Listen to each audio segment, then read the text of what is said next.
صوت وريحة القدحة يعني في طبخة شهية جهزت عم تستناكم. اليوم القدحة على الششبرك، وطريقتي بالششبرك جد مختلفة، لازم تجربوها. للعجينة كاسة طحين الريحان، بيضة وصفار بيضة، ومعلقة طعام زيت زيتون. بتخفقوا البيضة وبتدخلوا الطحين معها شوي شوي بالتدريج.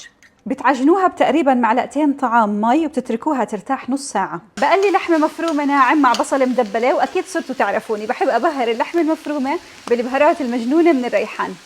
العجينة على الفرد بالمرق وتقطيع دوائر. منغطيهم عشان ما تنشف العجينة، وبعدين على الحشي والتشكيل بهاي الطريقة.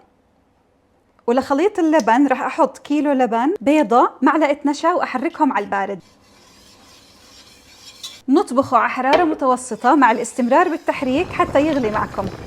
الششبرك على السلق بمي مغلية مملحة 4-5 دقايق ليطوش لفوق ويستوي.